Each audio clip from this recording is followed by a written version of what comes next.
सम्मा भगवतो अरहतो सम्मा सम्बुद्धच्छ।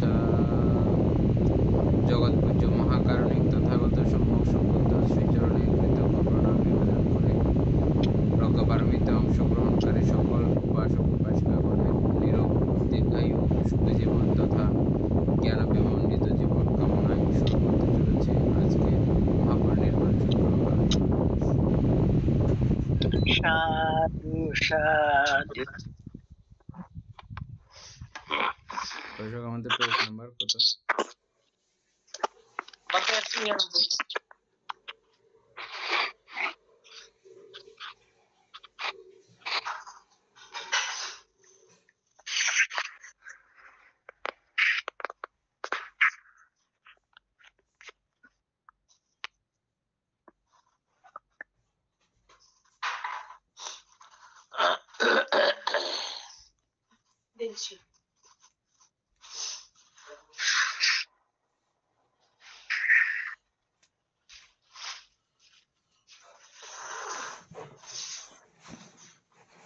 উপাসক আরম্ভ করেন। বামতে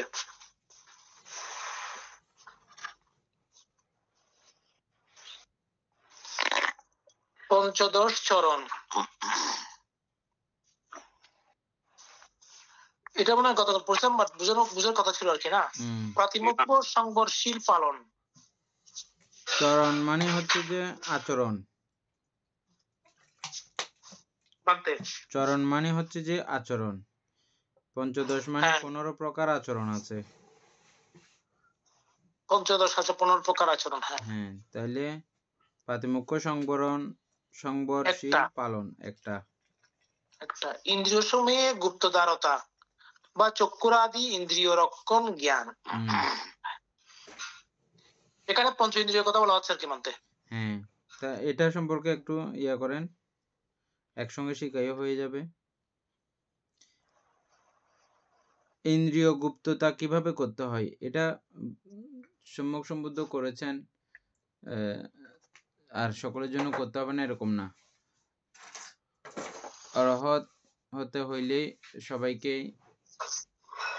ইন্দ্রগুপ্ত হইতে হবে, একান্ত বাঞ্ছনীয়।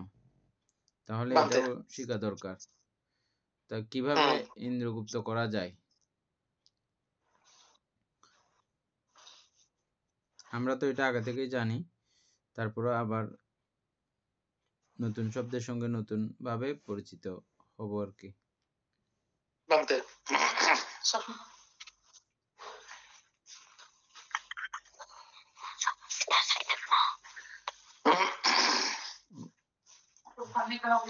এখানে আমি মানে যতটুকু বুঝি আর কি, সেটা হচ্ছে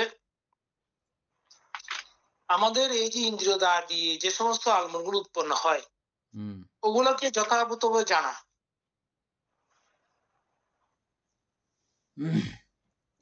মানে রক্ষা করা।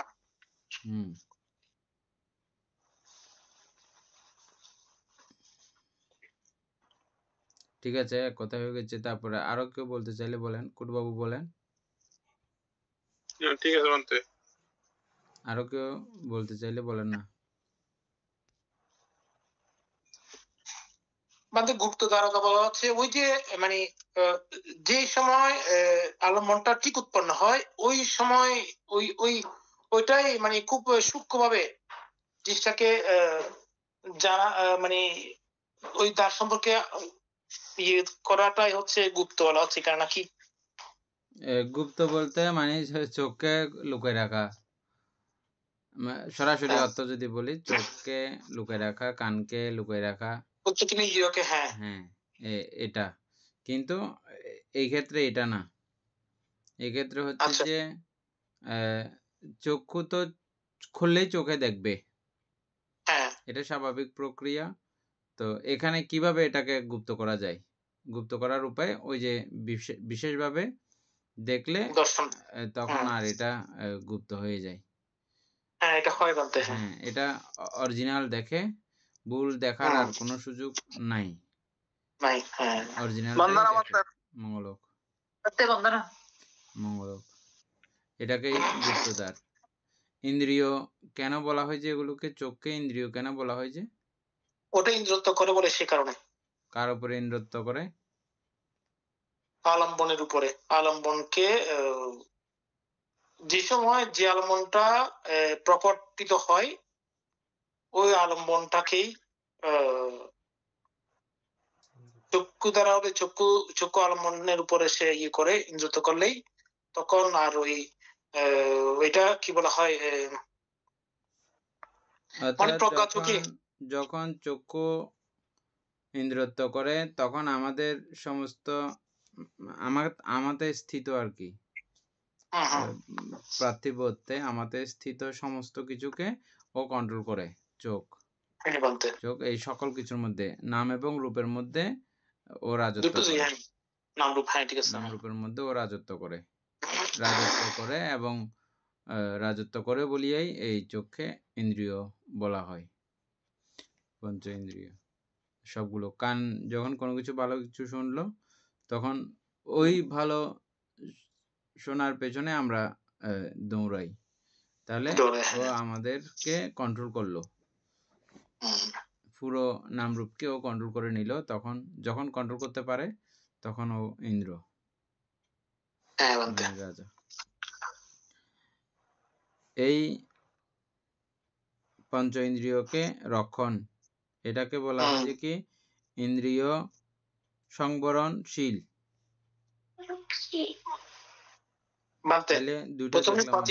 সংবরশীল, পরে হচ্ছে রক্ষণ জ্ঞান।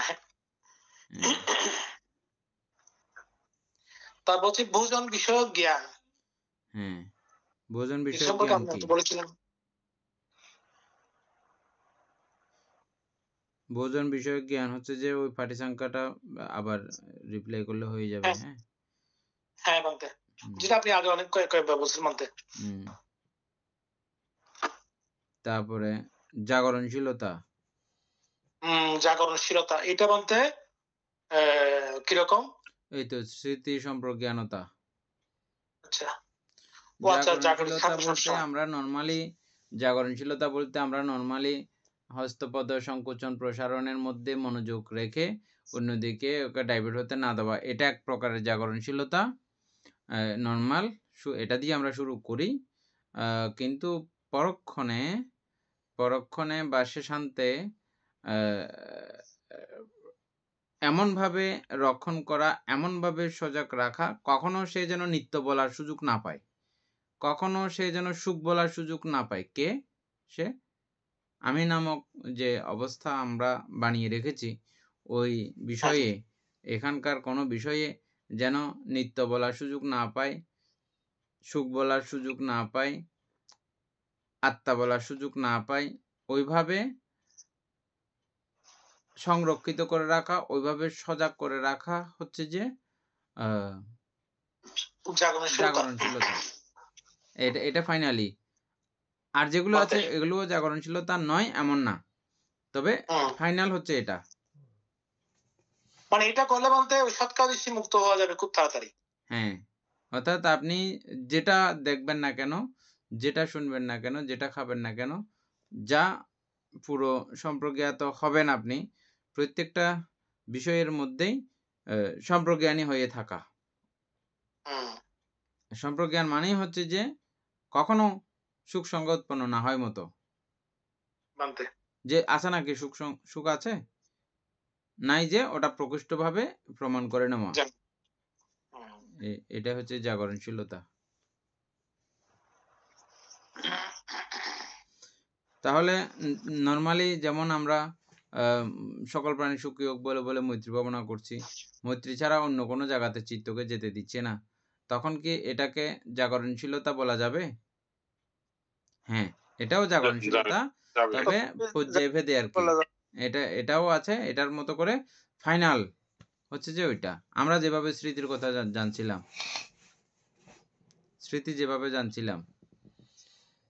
সম্যক স্মৃতি।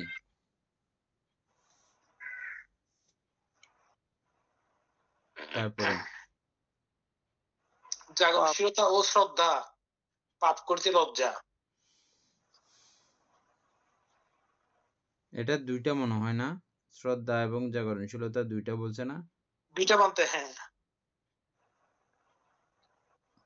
বানতে, হ্যাঁ শ্রদ্ধা তো বলবৎ হলে জাগরণশীলতা কি হয়, হ্যাঁ, উত্তম এটা হয়, একটার সঙ্গে একটা সম্পর্কিত।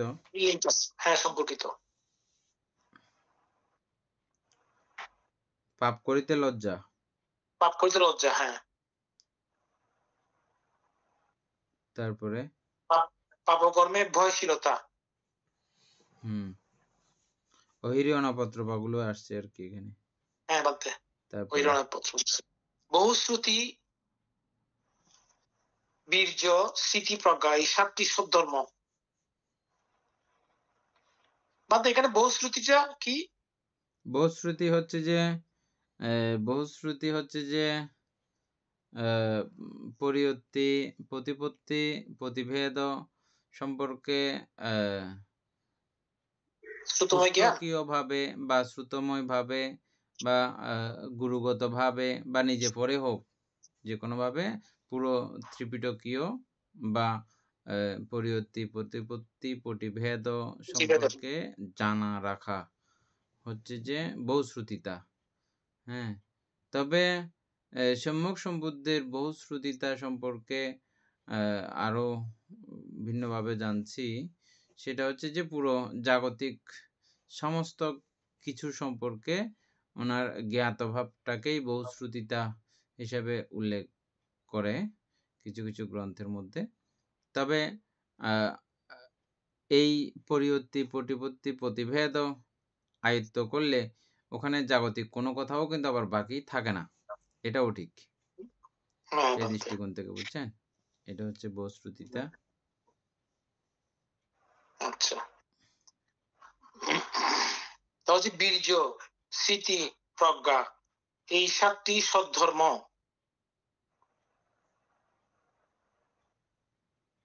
এই 7টি সধর্ম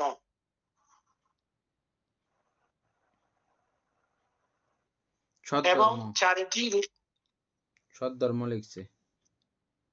হ্যাঁ বলতে, হুম। এবং এবং 4টি রূপাবচর ধ্যান সহ এই 15 প্রকার চরণ দ্বারা নিব্বাণের অভিমুখে গমন করেন। তদ্হেতু এই সমুদয় চরণ বা আচরণ নামে উক্ত হইয়াছে। 4টি রূপাবচর ধ্যান সহ। চরণ মানে হচ্ছে যে আচরণ। আচরণ বা আপনি একটু বলছেন, হ্যাঁ। 15 প্রকার চরণ দ্বারা নিব্বাণের অভিমুখে গমন করেন।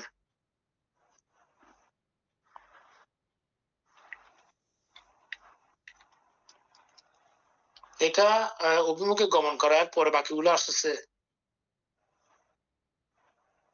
ভগবান এই ত্রিবিদ্যা ও অষ্টবিদ্যা এবং 15 প্রকার চরণ গুণের দ্বারা অলঙ্কৃত বলিয়া বিদ্যাচরণ সম্পন্ন নামে খ্যাত। ও আচ্ছা, বিদ্যা ও আচরণ সম্পন্ন নামে খ্যাত। হুম। ত্রিবিদ্যা ও অষ্টবিদ্যা এবং 15 প্রকার চরণ গুণের দ্বারা অলঙ্কৃত বলিয়া বিদ্যাচরণ।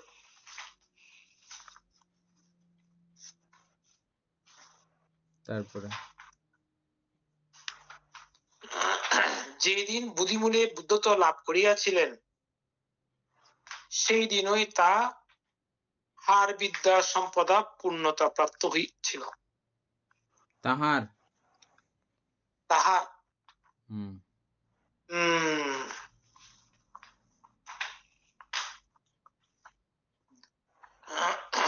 যখন শিষ্যমণ্ডলীকে সদাচারে নিয়োজিত করিয়াছিলেন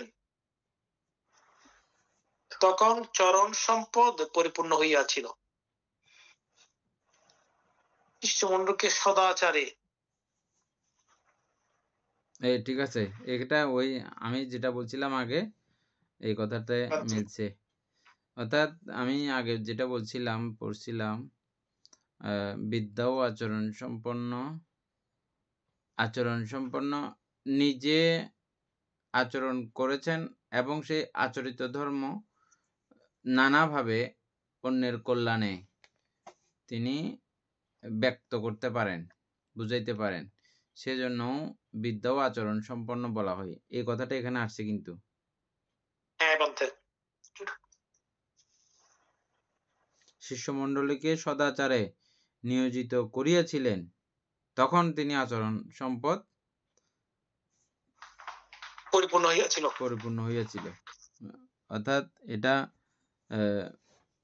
শুধু নিজের মধ্যে থাকলে এটা পরিপূর্ণ না, অপরকেও যখন দেওয়া যাবে তখন এই গুণে পরিপূর্ণ। তাই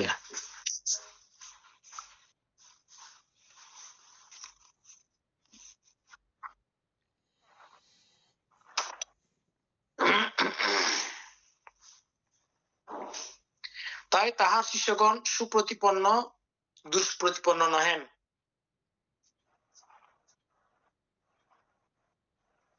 সুপ্রতিপন্ন কাকে বলে? সুপথে পথিক, এটাই তো শুনছিলাম। সুপথ কাকে বলে? আর্যাষ্টাঙ্গিক মার্গে পথে পরিচালন করে জীবনকে। আর্যাষ্টাঙ্গিক মার্গ ছাড়া আর যত রাস্তা আছে সব কুপথ।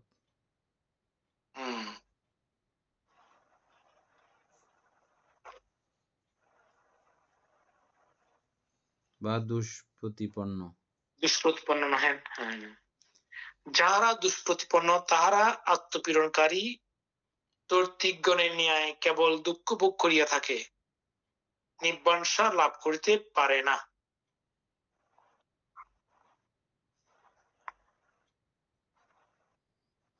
ঠিক আছে, তারপরে তাহারা আত্মপীড়নকারী তর্তিকগণের ন্যায়, এখানে হচ্ছে তির্তিক হবে আর কি না বলতে? হ্যাঁ, ওরা শুধু নানাভাবে আত্মপীড়ন করে। ওই যে ঠান্ডার মধ্যে বসে থাকতো যে পানির মধ্যে গিয়ে, অথবা বরফ কোলে নিয়ে বসে থাকতো, অথবা বরফের টুকরা কোলবালিশের মতো করে নিয়ে শুয়ে থাকতো, তারপরে এই জাতীয় নানা এখনো দেখা যায় উদ্ভট কার্যক্রম করতো। আরো অনেকে আছে পা গাছের মধ্যে পা বাঁধে দিয়ে মাথা নিচে করে ঝুলে থাকতো, তারপরে অনেক কিছু আছে এরকম।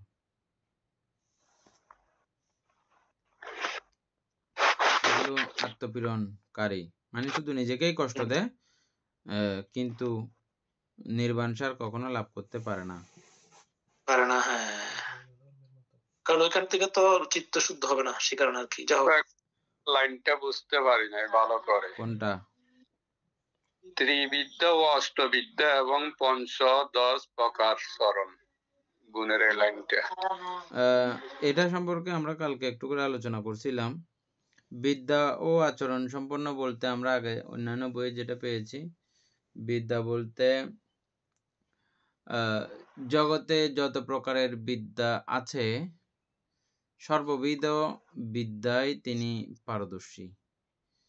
জগতের মধ্যে আবার 52 প্রকারের এই বিদ্যা ছাড়া, মানে চৈতসিক যেগুলো আমরা বলছি, চিত্তধর্ম সহ 53, এই 52 প্রকারের চৈতসিককে কেন্দ্র করেই যত বিদ্যা সৃষ্টি হয়েছে জগতে, সমস্ত বিদ্যা সম্পর্কে তিনি জ্ঞাত। ওই দৃষ্টিকোণ থেকে সর্ববিদ্যায় তিনি পারদর্শী, এটা বলা চলে। তবে এটা এখানে মূল বিষয় না। মূল বিষয় হচ্ছে যে নির্বাণ অধিগত করার জন্যে যেই বিদ্যা প্রয়োজন, ওই বিদ্যায় তিনি সুনিপুণ।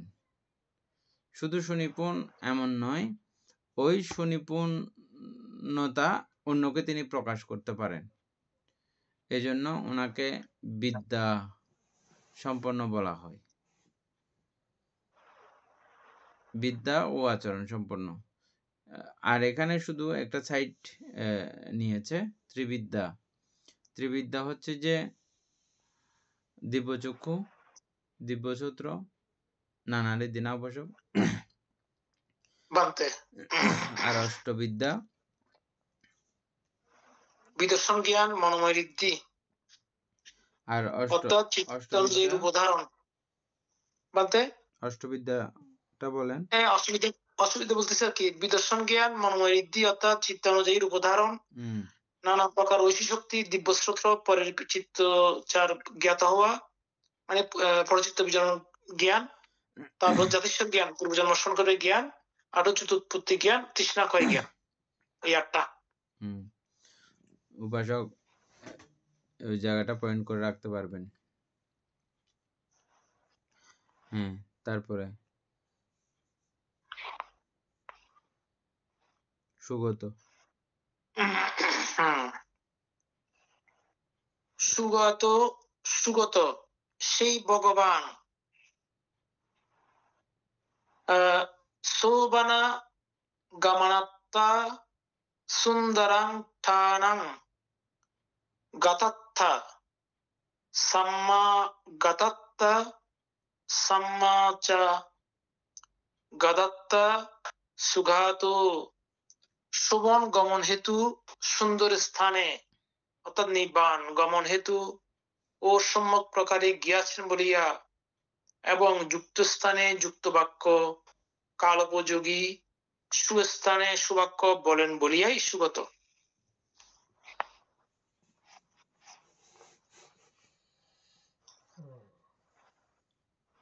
সেই ভগবান শোভন গমন হেতু, সুন্দর স্থানে গমন হেতু, মানে সুন্দর স্থান হচ্ছে নির্বাণ। আর কোন সুন্দর স্থান আছে নাকি নাই? সম্যক প্রকারে গিয়াছেন বলিয়া। কেউ কিছু বলতে চাচ্ছেন বলে?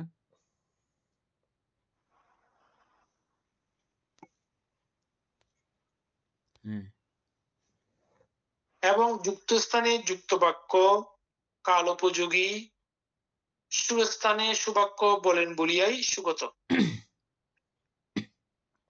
গমনকেই গত বলা হইয়াছে এখানে।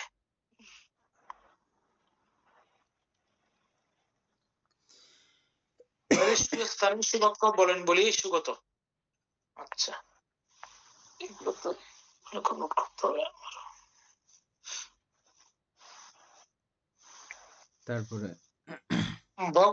ভগবান আর্য মার্গ দ্বারা কেমদিকে অসন্দিগ্ধ হৃদয়ে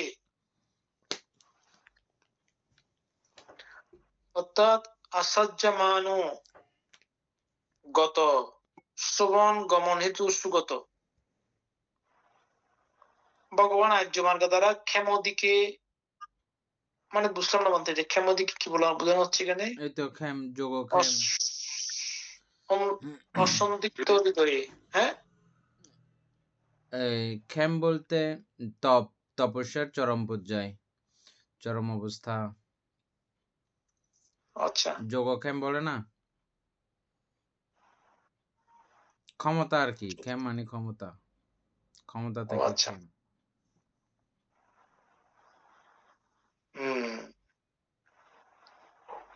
সুন্দর অমৃত নির্বাণগত বলিয়া সুগত।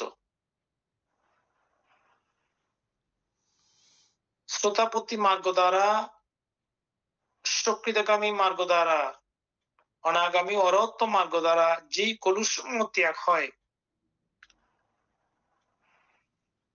তাহা আর পুনরাগমন করে না বলিয়া অর্থাৎ সম্যক গত বলিয়া সুগত। আচ্ছা,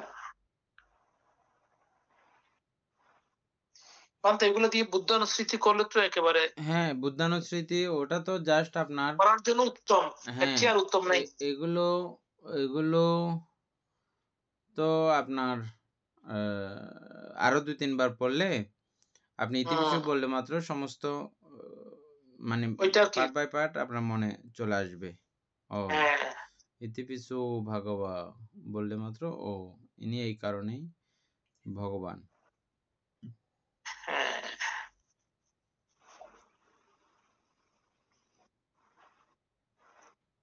আচ্ছা, অথবা দীপঙ্কর বুদ্ধের পাদমূলে প্রার্থনা করার পর হইতে বুদ্ধিদ্রুমূলে উপনীত হওয়া পর্যন্ত সমত্রিংশ পারমী পূর্ণ করত সমস্ত প্রাণীর হিতসুখ কামনা করিয়া অথবা দীপঙ্কর বুদ্ধের পাদমূলে প্রার্থনা করার পর হইতে বোধিদ্রুম মোড়ে উপনীত হওয়া পর্যন্ত সমত্রিংশ মানে কি 30 পারমিনের 30 মধ্যে পারমি, হ্যাঁ। পূর্ণ করত সমস্ত প্রাণীর হিতসুখ কামনা করিয়া কামসুখ এবং আত্মনিগ্রহ এই উভয় অন্তে না যাইয়া সুন্দরভাবে আগত বলিয়া সুগত। ও এটা পুরো ঠিক হয় নাই কথাটা।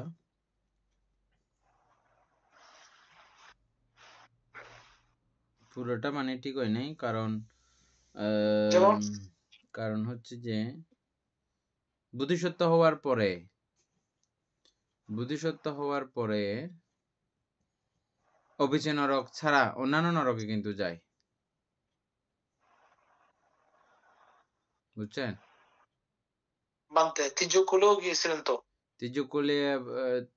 তির্যকুলের মধ্যে একটা তাও নির্দিষ্ট একটা লিমিটেশন আছে, কত ছোট হ্যাঁ টুনটুনি পাখি বা এই জাতীয় পাখির থেকে ছোট আর একবার হয় না, গরু হয়েছিল মানতে, এরকম একটা হিসাব আছে। আমি দেশমন্ত শুনছিলাম আর কি। হ্যাঁ, তো এগুলো তো অপায়ের মধ্যে অবিচি নরকে যায় না, এটা বুদ্ধিসত্ত্বগণের ধর্মতা, অবিচিনি রয়ে যায় না আর কি। মানতে তো সে দৃষ্টিকোণ থেকে বলতেছি যে মানে এই কথাটা এখানে ঠিক হয় নাই। কেন ঠিক হয় নাই বুঝছেন এখন? না হলে আগের কথাটা ঠিক নেই, না হলে এটা ঠিক নেই। দেখেন কোন জায়গার জন্য বলতেছি এটা। তখন থেকে সবকিছু সুন্দরভাবেই চলছিল, আচ্ছা সুন্দরভাবে চলছিল, এটা ঠিক না।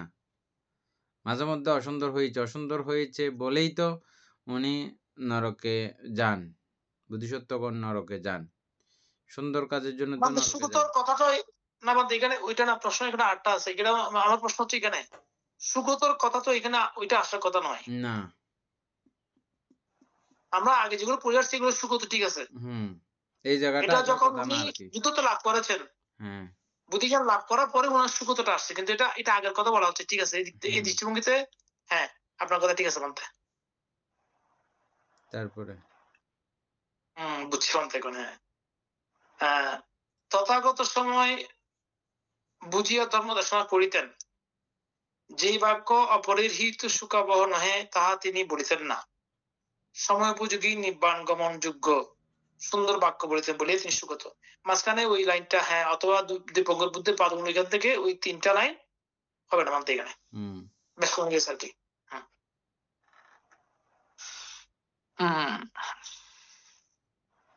তবে এই যে এইগুলো বোঝার কারণ হচ্ছে যে আপনারা অর্থ সংগ্রহ পড়েছেন বলে মানে এই মিস্টেক গুলো বুঝতে পারতেছেন।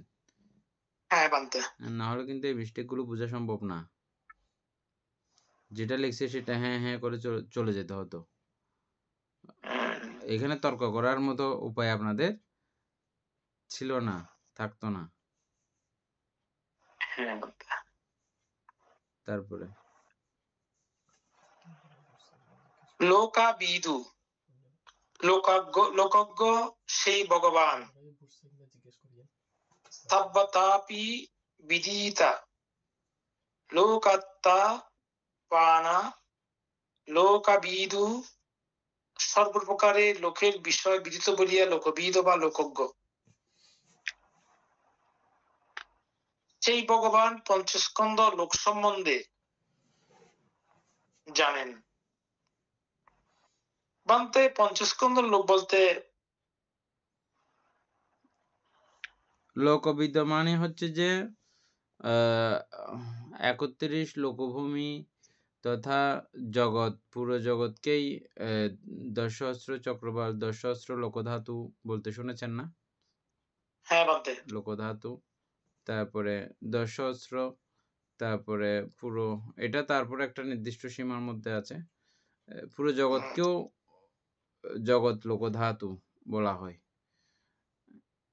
আবার সব বিষয়কে এক জায়গাতেও কেন্দ্রীভূত করা যায়, নাম এবং রূপ দ্বারা,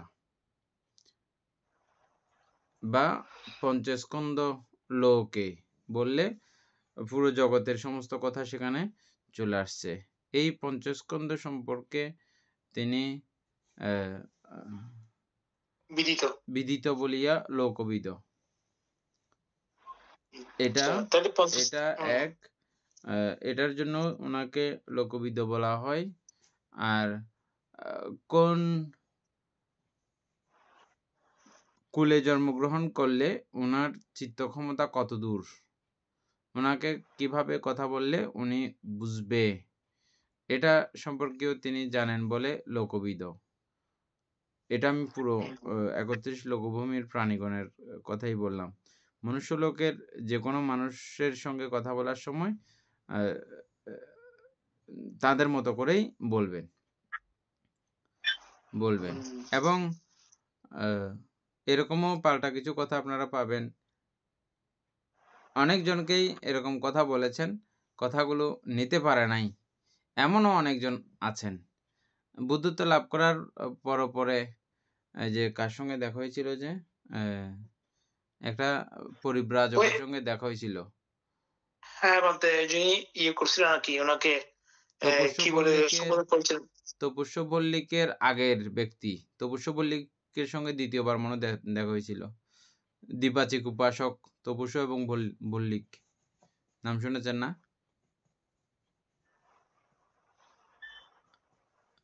তপস্যু বল্লিক বার্মা দেশের দুজন উপাসক।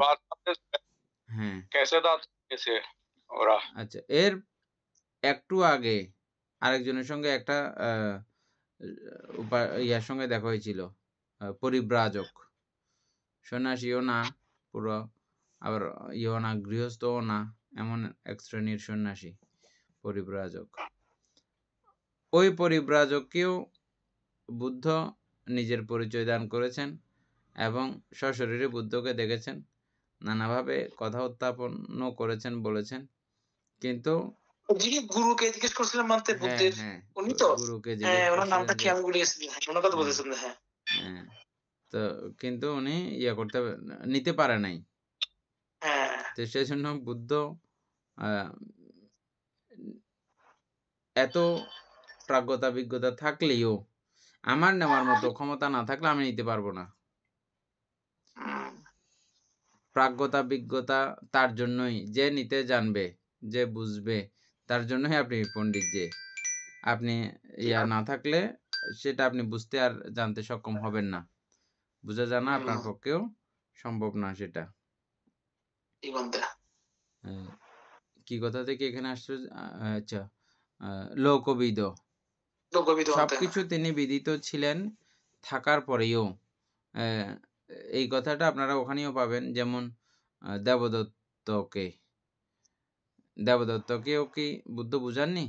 এত ধর্মদেশনা তিনি শোনেননি? শুনেছেন। ওনার চিত্ত অনুযায়ীও কি কথা বলতে পারতেন না? পারতেন, সবকিছু ঠিক আছে, কিন্তু ওই যে বুদ্ধ ঠিকই বলবে, এটা আমার নেওয়ার মতো যদি অবস্থা যদি আমি বানিয়ে না রাখি, সম্ভব হবে না। আমাকে সেভাবে তৈরি হতে হবে, আমাকে সেভাবে মোটিভেট হতে হবে, না হলে হবে না। দুই দিকের বিষয়টাই মিলতে হবে।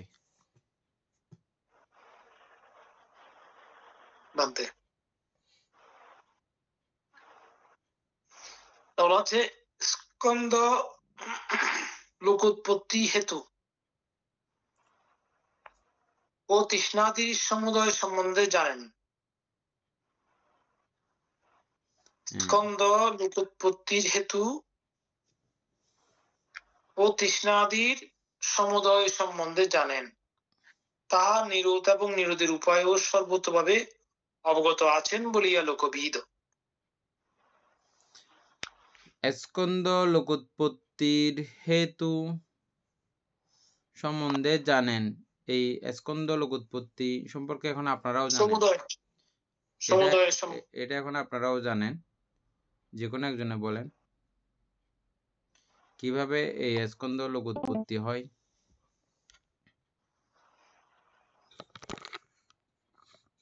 কে বলেন? কুটুবাবু বলেন।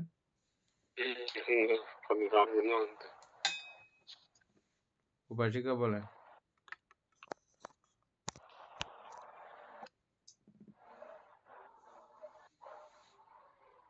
তাতে তৃষ্ণার কারণে। আরো রিঙ্কু বড়ুয়া বলেন।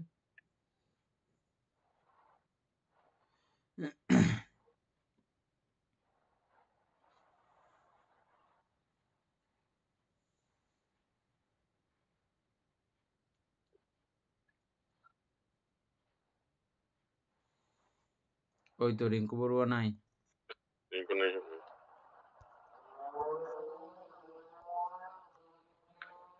ঠিক আছে, উপাসক বলেন।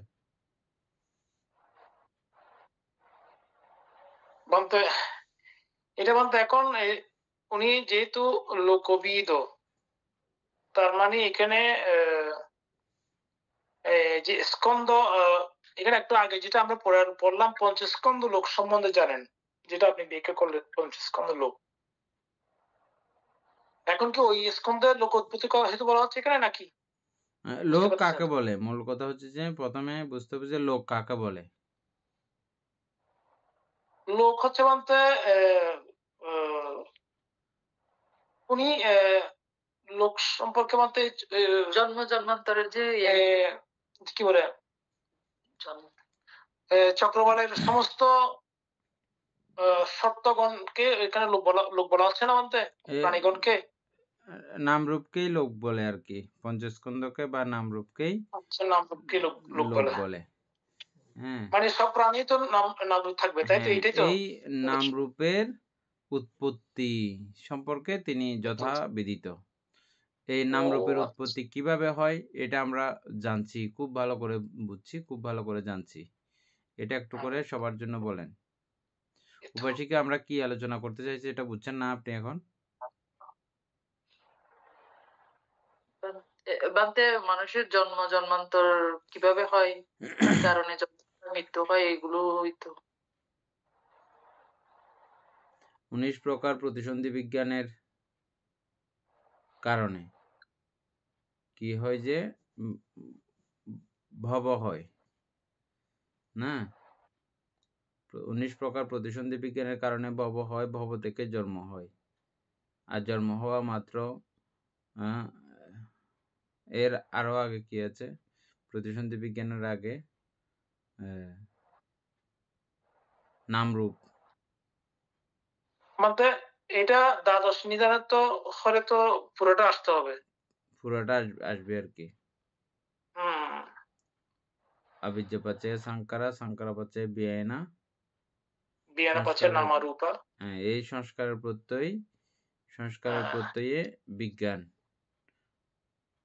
সৃষ্টি হয়, আর বিজ্ঞানের প্রত্যয়ে নামরূপ। বিজ্ঞান বলতে 19 প্রকার প্রতিসন্ধি বিজ্ঞান। আচ্ছা আচ্ছা। তো 19 প্রকার প্রতিসন্ধি বিজ্ঞান কিভাবে হলো?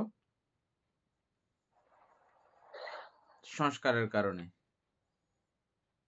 সাংকারা পাচ্ছে বিয়ায়না। হ্যাঁ, সমস্ত সংস্কারের কারণে বিজ্ঞান। হ্যাঁ, সংস্কার কেন হলো? তৃষ্ণার কারণে। সংস্কার হলো যে অবিদ্যার কারণে। অবিদ্যা তৃষ্ণার কারণে। হ্যাঁ। অবিদ্যা কাকে বলে? বিদ্যা সম্পর্কে দুঃখে সুখ সংজ্ঞায়িত হয়েছি, এটা অবিদ্যা। অনাত্মায় আত্মা সংজ্ঞায়িত হয়েছি, এটা অবিদ্যা। অনিত্যে নিত্য সংজ্ঞায়িত হচ্ছি, এটা অবিদ্যা। এই অবিদ্যার থাকলেই সংস্কার উৎপত্তি হবে, সাংকারা হবে। আর এই সংস্কারের ফলশ্রুতিতে বিজ্ঞান বা চিত্ত গঠিত হবে। আবার এটা বললে চিত্ততা এভাবেও গঠিত হয়। হ্যাঁ, এই চিত্ত আর ওই চিত্তের একটু ব্যবধান আছে। সাংকারা বলতে সবগুলোই তো সংস্কার। তবে এই সাংকারা বলতে যেটা বুঝতে হবে সেটা হচ্ছে যে আসক্তিযুক্ত অবস্থাকে কেন্দ্র করে তৃষ্ণাকে জমাকৃত করে ফেলা, এটা বুঝতে হবে ভালো করে এই জায়গায়। হ্যাঁ, সাংকারা, বুঝছেন তো না, নাকি আরো বিশদ ব্যাখ্যা করতে হবে? না বানতে এই বুঝাইছি। জায়গাগুলো প্রায় সময় মনে রাখবেন। এটা নর্মালি পড়ার ফাঁকে ফাঁকেও একবার আমরা এই দ্বাদশ নিদানগুলো একবার চর্চা করলে ভালো হবে, যাতে সবার বিষয়টা খুব ইজি হয় বুঝতে। এটা যতবার পড়বে, যতবার বুঝবে, অতবার আমাদের চিত্তের যে বন্ধন, দৃঢ়ভাবে বন্ধন, এগুলো ছেড়ে দেবে। এগুলো যত ছেড়ে দেয়, তত নানাবিধ দুঃখ যেগুলো আমাদেরকে সারাক্ষণ স্পর্শ করার চেষ্টা করে, ওগুলো আমাদের কাছে আসতে পারবে না। আমাদের মানে চিত্তটা শিক্ষিত হয় বানতে ওদিক থেকে। চিত্ত শিক্ষিত হয়ে যায়। এটা যত আপনি চর্চা করবেন, তত আপনার চিত্ত সমস্ত বিষয়কে ছেড়ে দেবে। আর ছেড়ে দিলে এগুলো থেকে দুঃখ আপনাকে গ্রাস করতে পারবে না। এগুলো সংস্কার ধর্ম, এগুলো আমাকে গ্রাস করতে পারবে। আমি আমার তাহলে একটা ইয়ে থাকবো। যেমনটা হচ্ছে যে আমরা যেমন পারিবারিকভাবে আমরা এত বেশি মোহিত থাকি যে হ্যাঁ, ছেলের কোনো কিছু হইল আমরা কাঁদা বসাই। আমার স্ত্রীর কোনো কিছু হইলো আমরা কাঁদা বসাই। আমার স্বামীর কোনো কিছু হইলো আমরা কাঁদা বসাই। অথচ আমরা প্রত্যেকে যার, যার জায়গায় প্রত্যেকে আমরা একাকী। কখন একাকী? খুব সুন্দর একটা গল্প, আপনারা পড়েছেন কিনা জানি না। আজান ব্রহ্মবংশান্তের খুব সুন্দর একটা গল্প আছে। আ আমাদের সুপ্রিয় বাবু এগুলো খুব পড়ে। আপনার জানা আছে গল্পটা?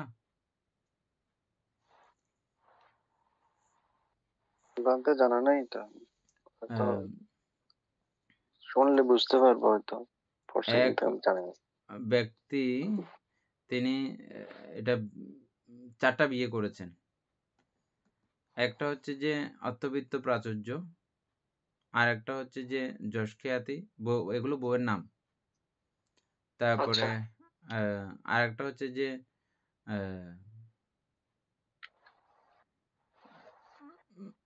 নাম যশ, এই জাতীয় করে ৪ টা ইয়ে আছে আরকি, যেগুলো মানে পার্থিব জিনিস যেগুলো, এগুলো মানে স্ত্রী হিসাবে সংজ্ঞায়িত করেছে। তারপরে ও একজনকে জিজ্ঞেস করল, মানে আমি মৃত্যুবরণ করলে আমার সঙ্গে তোমরা কে, কে যেতে রাজি আছো? তাদের সবাইকে একেকজনকে জিজ্ঞেস করল। একেকজনে সুন্দর করে, করে বলতেছে, আমি আছি এমনে, ঠিক আছে, তুমি যতক্ষণ বেঁচে আছো ততক্ষণ পর্যন্ত আমি তোমার সঙ্গে, সঙ্গে আছি। নাম যশ খ্যাতি এবং অর্থবিত্ত প্রাচুর্য, এগুলো প্রত্যেকেই বলেছে যতক্ষণ আছো ততক্ষণ আছি সঙ্গে, সঙ্গে। কিন্তু মরে গেলে তোমার সঙ্গে আমরা কেউ যাব না। আর অর্থবিত্তে বলছে যে আমি একদম তোমার প্রায় শেষ প্রান্ত পর্যন্ত আমি থাকবো। তুমি মৃত্যুবরণ করার পরেও তোমার অনিত্য অনুষ্ঠানও খুব জাঁকজমক করে করিয়ে দেব। জলসানভাবে করিয়ে দেব। কিন্তু এরপরে আমি আর তোমার কোনো কাজে লাগতে পারবো না, তোমার সঙ্গে যেতে পারবো না। গল্পটা একদিন আমরা পড়বো। খুব মজার গল্প। আমি ছোট আচ্ছা। থাকতে পড়ছিলাম। আমার এখনো মনে আছে। বানতে এরকম একটা গল্প আছে আলেকজান্ডারের আচ্ছা। মৃত্যুর সময়। হ্যাঁ। তো এগুলো আ এভাবে আমাদের যে অর্থবিত্ত প্রাচুর্যগুলো আছে, আমাদের সয় সম্পদ সহ শারীরিক সম্পদ, এগুলো সবগুলো ফেলে রেখে এভাবে আমাদের চলে যেতে হয়। প্রত্যেকে আমরা একা কিন্তু। তারপরও মোহমায়ার কারণে, মোহের কারণে আমরা অধিক পরিমাণে আমাদের ফ্যামিলির বা বন্ধু-বান্ধব বা প্রেমিক-প্রেমিকা, এদের প্রতি আমরা অত্যাধিক পরিমাণে মোহিত হয়ে যাই। আর এই মোহ আমাদেরকে নানানভাবে কষ্ট দুঃখে পতিত করায়। এটা যখনই, যখনই ছেড়ে দেবে তখনই, তখনই মনে অনাবিল এক সুখের আভাস, সুখের একটা বাতাবরণ তৈরি হবে। আর এই সুখের বাতাবরণ তৈরি হওয়ার জন্য এই দ্বাদশ নিদান আপনি যতবার প্র্যাকটিস করবেন, যতবার জ্ঞানত চিন্তা করবেন, ততবার আপনার এই সমস্ত জটিলতা, জটা, এগুলো ছেড়ে দেবে। ছেড়ে দিলে শত দুঃখের মধ্যেও আপনি মহা অনাবিলভাবে আপনি অবস্থান করতে পারবেন। এইজন্যই বৌদ্ধ ধর্মকে পৃথিবীর যত মহামনীষীগণ আছেন, যত পণ্ডিতগণ আছেন, প্রত্যেকেই বুদ্ধের এই জায়গার এই দর্শনগুলো দেখে তারা অভিভূত হয়ে যায়। ওহো! বুদ্ধের ধর্ম যেভাবে বুদ্ধ লাভ করতে বলেছেন, সেটা ছাড়াও এটা যদি কেউ যদি একবার যদি ভালো করে গবেষণা করে, পরে তাতেও তাদের জীবন যেন ধন্য হয়ে যাবে। তো এই কথাটা ঠিক কোথায় পাইছি আমরা? পরিয়ত্তি। অর্থাৎ বুদ্ধ ধর্ম আদিতে কল্যাণ। হ্যাঁ, মধ্যে মানে কল্যাণ। পরিয়ত্তি। যখন থেকে আপনি পড়া শুরু করবেন, শ্রবণ করা শুরু করবেন, তখন থেকে মঙ্গল শুরু, কল্যাণ শুরু। এজন্য এটাকে বলা হয় আদি কল্যাণ।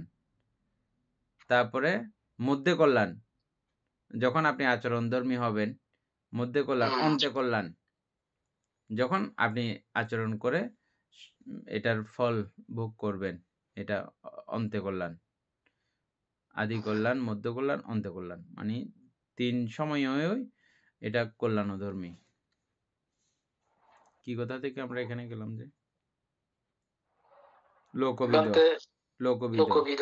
তাহলে এই লোকের ব্যুৎপত্তি হচ্ছে যে কিভাবে? অবিদ্যা মূলত। এই অবিদ্যা যতক্ষণ থাকবে, ততক্ষণ পর্যন্ত এই লোক উৎপত্তি হবে। এটাই বুদ্ধ আমাদেরকে ব্যাখ্যা করেছেন, পুরো বিধর্মব্যাপী না? জানতে।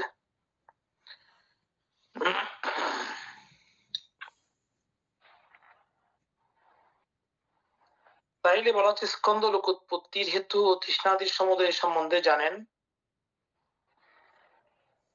তাহার নিরোধ এবং নিরোধের উপায় ও সর্বতভাবে অবগত আছেন বলিয়া লোকবিদ।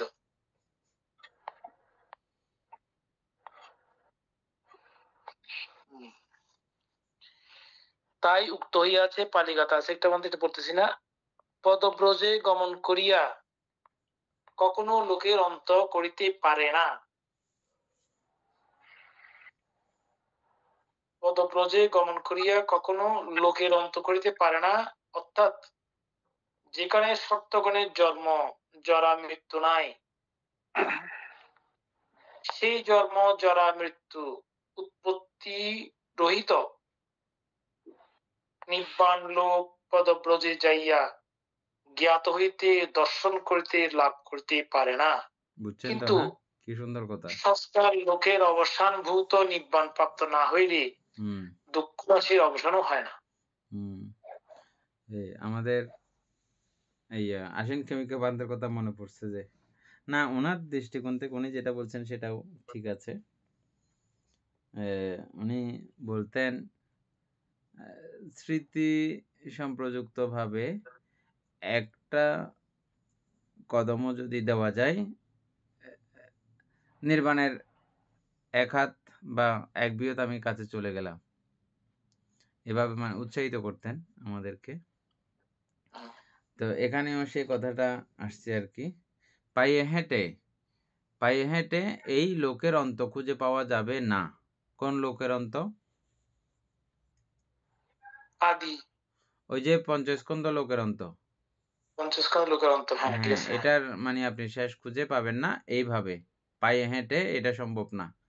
এটা আপনাকে এই অবিদ্যা ছিন্ন করার মাধ্যমে, অবিদ্যা ধ্বংস করার মাধ্যমে বা বিদ্যা উৎপন্ন করার মাধ্যমে আপনি এই লোকের অন্ত খুঁজে পাবেন।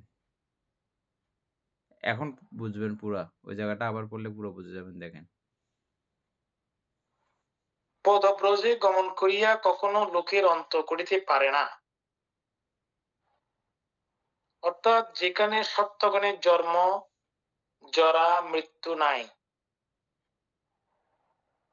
সেই জন্ম জরা মৃত্যু উৎপত্তি রহিত নির্বাণ লোকে, নির্বাণ লোক পদব্রজে যাইয়া জ্ঞাত হইতে দর্শন করিতে লাভ করিতে পারে না। কিন্তু সংস্কার লোকের অবসানভূত নির্বাণ প্রাপ্ত না হইলে দুঃখ রাশির অবসানও হয় না। বুঝছেন এখন? না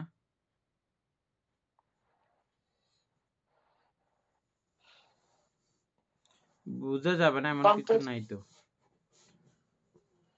হ্যাঁ, বোঝা যাচ্ছে, ক্লিয়ার হচ্ছে না বলতে নেই। তাহলে এক লাইন করে ব্যাখ্যা করে চলেন।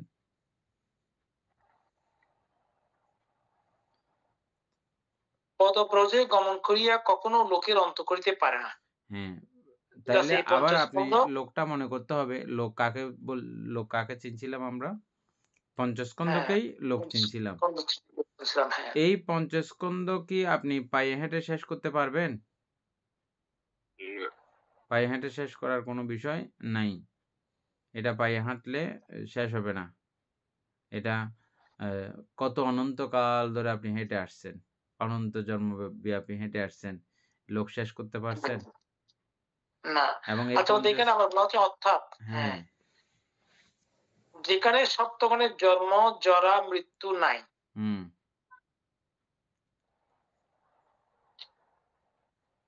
কোন জন্ম জরা? সেই জন্ম জরা মৃত্যু উৎপত্তি রহিত,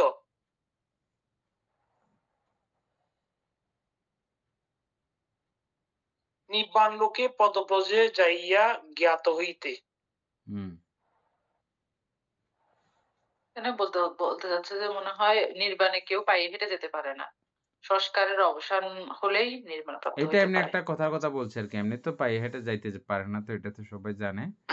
সত্যি কথা। এটা তো এমনি জাস্ট একটা উদাহরণ উপমা স্বরূপ লিখছি আরকি। এটা আপনাকে যেতে হলে আর্য অষ্টাঙ্গিক মার্গ অনুসরণ করেই যেতে হবে। অনেকে যদি কোনো কারণে মনে করে যে নির্বাণ যাওয়াটা কোনো এরকম, এই জন্য কেউ এইজন্য বুঝবে না এখানে হয়তো হ্যাঁ, না, না, এখানে নাম রূপকে ইন্ডিকেট করা হয়েছে না। হ্যাঁ, নামরূপই হচ্ছে যে লোক। আর লোক। এই নামরূপ তো আপনি কখনো পায়ে হেঁটে নামরূপের সমাপ্তিও দেখতে পাবেন না। এত বেশি নামরূপ আমাদের বর্তমান নামরূপ একটা তো আছে। এই নামরূপের মধ্যে অজস্র নামরূপে সৃষ্টি হওয়ার মতো ক্ষমতা রয়ে গেছে।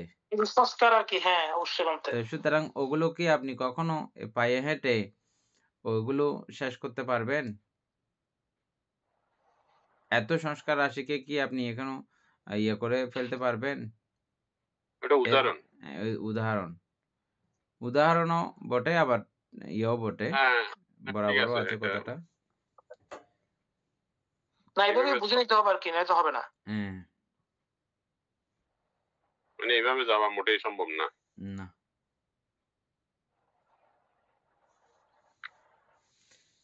আপনি কয়টা জন্ম শেষ করবেন? এখানে লক্ষ বললে, কোটি বললে এগুলো একটা কাউন্টিং এর মধ্যে আছে। ১০০ কোটি, ২০০ কোটি এগুলো একটা কাউন্টিং করা যাবে। কিন্তু আমাদের মধ্যে কি পরিমাণে এই প্রতিসন্ধি বিজ্ঞান জমা আছে, এটা তো কেউ কোনোদিন হিসাব করতে পারবে না।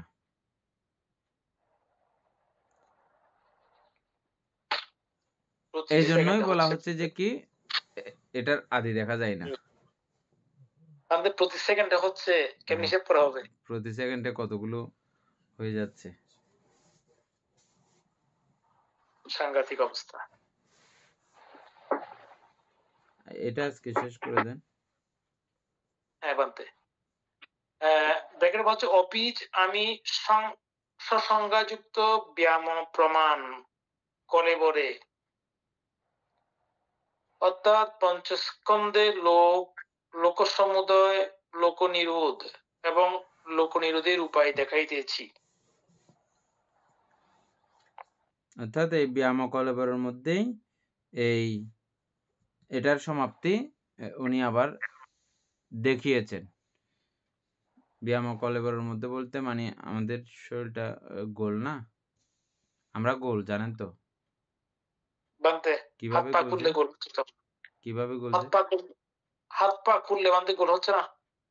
হ্যাঁ, না, হাত পা খুলে না, এরকম হাত যখন ইয়ে করে দেয় তখন এটা ওইরকম তো হচ্ছে আর কি।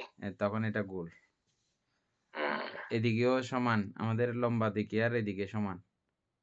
হ্যাঁ, হাত আর পা মানে দুদিকে দুইটা। হাতকে যখন এভাবে দেবেন, এটার হ্যাঁ, যেটা হাইট সাত- এবং আমার হ্যাঁ, উচ্চতার হাইট সেম।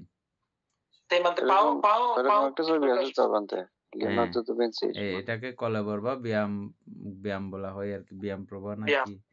ব্যায়াম ব্যায়াম প্রমাণ। কলেবর। ব্যায়াম কলেবর বলা হয় যে। ওই ব্যায়াম কলেবরের মধ্যেই আমি এই আ লোক সমুদয় সসংজ্ঞাযুক্ত হ্যাঁ? সসংজ্ঞাযুক্ত হ্যাঁ। মানে পঞ্চস্কন্ধে আর কি, পঞ্চস্কন্ধের লোক, হুম লোক সমুদয়। এখানে আর্যষ্টাঙ্গ মার্গটা ই করা হয়েছে, লোকনিরোধ এবং লোকনির উপায় দেখাইতেছি। হুম সংস্কার লোক, সত্য লোক অর্থাৎ প্রাণী জগৎ, অবকাশ লোক, চন্দ্র সূর্য গ্রহ নক্ষত্র প্রভৃতি প্রত্যেক চক্রবালের প্রত্যেক বিষয়ে তত্ত্বোদ্ঘাটন করিয়া ভগবান জানিয়াছেন বলিয়া তিনি লোকবিদ, লোকজ্ঞ ঠিক আছে, পুরো কথাগুলো সব আসছে। মানতে। সেহেতু লোকবিদ সুমেধ লোকন্তগ ব্রহ্মচর্যের পর্যবসান প্রাপ্ত লোকান্ত সম্যগ্রূপে অবগত হইয়া ইহলোক এবং পরলোক আকাঙ্ক্ষা করেন না। হুম সবকিছু তিনি জেনে গেছেন বলে, সবিস্তারে জেনে গেছেন বলে, আর তিনি কখনো এগুলো আকাঙ্ক্ষা করেন না। বলতে আপনি জানেন প্রত্যেকটা সংস্কার আপনাকে এভাবে ছুরিকে আঘাত করবে, তা আপনি শুধু শুধু ওখানে ছুরিকে আঘাত খাওয়ার জন্য কি আপনি যাবেন? কখনো যাবেন না। আমরা এগুলো জানি না বলে ওদিকে দৌড় মারি, দেহ ছুরি মারিয়া হা হা করে কান্না করতে থাকি। আর জানলে আমাদেরকে কেউ ঠেলে দিলেও আমরা যাব না, জানি না বলে যাই দৌড় মারি।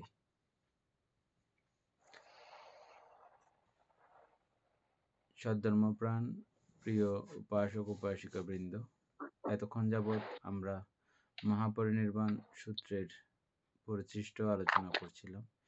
এতে আমাদের অপ্রমেয় পুণ্য সাধিত হয়েছে। এই পুণ্যরাশি অনন্ত চক্রবাসী সত্যগণকে দান করছি, গুরুভান্তিদিওকে দান করছি, মাতা পিতাগণকে দান করছি, এবং যারা আমাকে প্রতিনিয়তভাবে ধর্মচর্চায় সহযোগিতা করছেন তাদেরকে এই পুণ্যরাশি দান করছি। যারা আমাকে প্রতিনিয়ত চারিব্রত আদি দান করেন তাদেরকে এই পুণ্যরাশি দান করছি। এই পুণ্যের কাছে আমরা প্রত্যেকেই প্রার্থনা করব নির্বাণ লাভ অবধি অসৎ ব্যক্তি, মূর্খ ব্যক্তি, পাপমিত্রের সংসর্গ লাভ না করে সদা সর্বদা জ্ঞানদর্শী কল্যাণ মিত্রের সান্নিধ্য সংসর্গ লাভ করতে সক্ষম হই। এইরূপ সাধু কামনা পোষণ করে আজকের মতো ক্লাস এখানেই সমাপ্ত করছি। সাধু সাধু সাধু